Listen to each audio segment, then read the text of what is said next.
नमस्कार दोस्तों, स्वागत है आपका स्टोरी किंग चैनल में। दोस्तों, आज मैं और एक कहानी लेके आया हूँ जिसका टॉपिक है समय की कदर। तो चलिए दोस्तों, स्टोरी को शुरू करते हैं।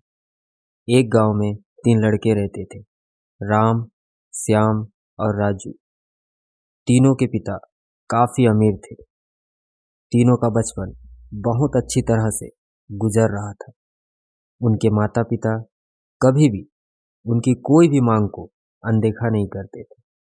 राम के पिता सरपंच थे, श्याम के पिता एक कारोबारी थे और राजू के पिता एक किसान जमींदार थे। छोटी उम्र से ही उन सबको लाड प्यार ने ऐसा बना दिया था कि न तो उनको मेहनत का पता था और न ही उनको समय की परवाह थी। अक्सर वह सारा दिन बस घूमते रहते थे, बस घूमते रहते थे। नशे और अन्य भोग विलास में डूबे रहते थे, जिससे उनके गांव वाले भी दुखी थे। सरपंच और बड़े लोगों के बच्चे होने के कारण उनकी कोई शिकायत कर पाने की हिम्मत नहीं कर पाता था, जिससे उनका मनोबल और बढ़ गया था। एक दिन उनके गांव में बहुत तेज बारिश हुई, जिससे सब लोग को नुकसान हुआ, जिसमें इन तीनों के पिता भी थे। लेकिन इतना कुछ होने के बाद भी उनके बेटों का वही हाल था। वो बस घूमते रहते थे, नशा करते थे, भोग विलास करते रहते थे। माँ बाप काफी चिंतित रहा करते थे। ये तीनों भले ही इतने गंदे थे, लेकिन इन तीनों के अंदर एक खास बात थी जिनकी पहचान किसी को नहीं थी और उनको खुद को भी पता नहीं था। राम एक बहुत अच्छा नेता प्रतिपक्ष था, क्योंकि अपने पिता के पास रहते हुए उसको इसका काफी ज्ञान हो गया था, क्योंकि उसके पिता सरपंच थे। श्याम भी इस तरह से बिजनेसमैन की समझ रखता था, क्योंकि उसके पिता एक कारोबारी थे। और राजू खेती का काम जानता था, क्योंकि उसके पिता जमींदार थे। पर अपनी गलत कामों की वजह से उन सब ने अपने इस टैलेंट पर ध्यान ही नहीं दिया, जो कि उनकी सबसे बड़ी कमजोरी थी। इस तरह से इनकी बदमाशियों को देखकर इनके पिता उन्हें सीख देने की सोची। तीनों पिताओं ने आपस में बात करी और उसका एक हल निकाला। तीनों पिताओं ने अपना अपना काम अपने अपने बेटों को सौंप दिए, जिससे उनको समय की कदर का पता लग सके। तीनों के पिता ने एक वसीयत बनाई, जिसमें ये लिखा था कि 1 वर्ष के अंदर इन तीनों को 10 लाख रुपए कमा कर देने होंगे, जो बिना किसी गलत काम के कमाए गए हों। और तीनों को अलग अलग स्थान में रहना था। इन तीनों को 5-5 लाख रुपए भी दिए गए, ताकि उनको अपना काम स्टार्ट करने में दिक्कत ना हो। पहले तो सब खुश हो गए कि हम आज़ाद हो गए, हमको पैसे मिल गए। और, और ऐसा सोचकर कि इन्होंने फिर से काफी समय मौज मस्ती करने में लगा दिया।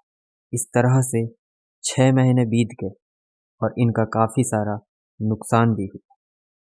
फिर एक दिन अचानक उनको एहसास हुआ कि अगर हम शर्त हार गए तो हम अपनी अपनी जायदाद खो बैठेंगे। धीरे धीरे उनकी चिंता बढ़ने लगी।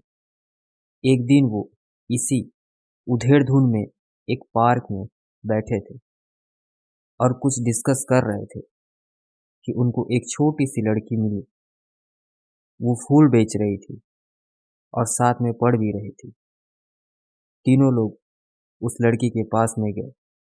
तभी राम ने लड़की से बोला, बेटी, आपकी उम्र क्या है? तो लड़की ने जवाब दिया कि मैं 12 साल की हूँ। इतना सुनते ही राम ने आश्चर्य से पूछा कि आप इतने छोटे हो करके खेल नहीं रहे हो? इस पर लड़की ने जवाब दिया कि मेरे पापा अब इस दुनिया में नहीं है और माता बीमार रहती है, इसलिए मैं ये काम करती हूँ। यह सुनकर राम ने अपना पर्स निकाला।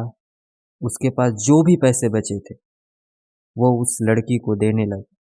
उसके बाद लड़की ने बोला, अंकल आप भी फूल ले लो, मुझे बहुत खुशी होगी, क्योंकि मैं अगर आपसे फ्री में पैसे ले लूंगी तो फिर मेरा पढ़ाई में मन नहीं लगेगा, मैं कामचोर बन जाऊंगी, क्योंकि यही समय है जिस समय में अपना भविष्य लिख सकती हूँ। राम ने उस लड़की से सारे फूल लिए और तीनों घर लौट आए। उस फूल वाली लड़की का उन तीनों लड़कों पर बहुत गहरा प्रभाव पड़ा। रात भर तीनों ने उस बच्ची के बारे में सोचते रहे और उन्हें एहसास हुआ कि वो तीनों कितने गलत थे। तीनों ही दोस्तों को एहसास हुआ कि आज भी उनके पास 6 महीने का समय है अपने पिता के दिए गए काम को पूरा करने का और भविष्य बनाने का।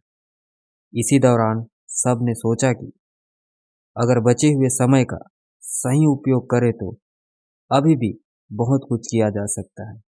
इस तरह बाकी दोस्तों ने भी सोचा और दूसरे समय में आकर काम तलाशने लगे।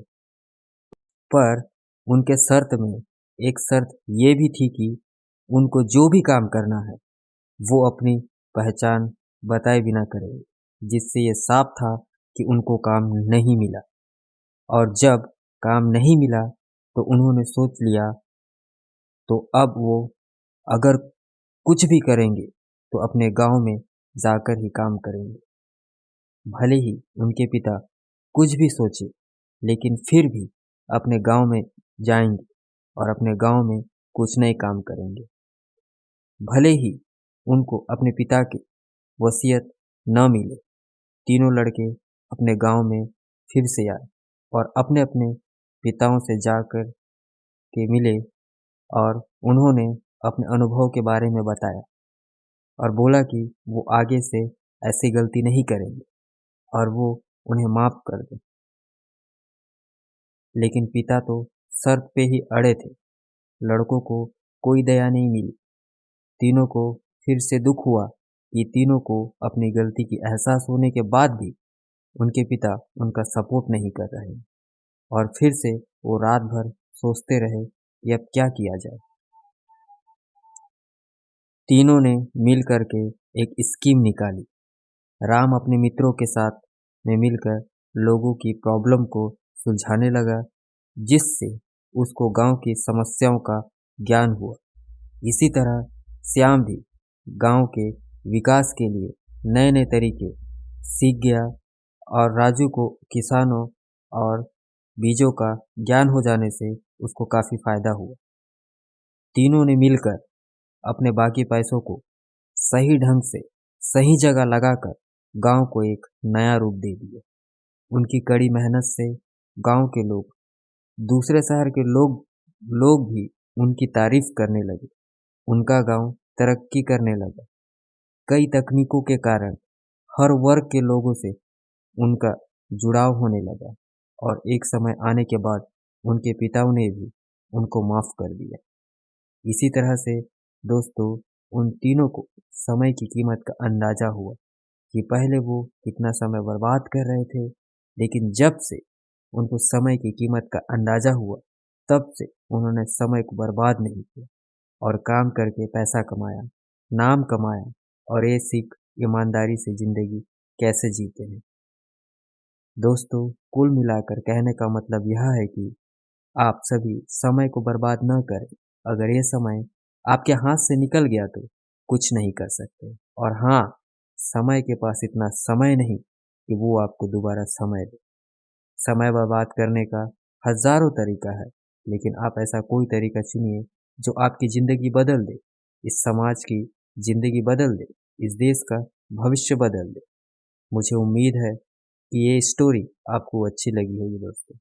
स्टोरी किंग अमित बघेल को इतना सपोर्ट करने के लिए बहुत बहुत धन्यवाद। अपना ख्याल रखिएगा। मिलते हैं अगले वीडियो में।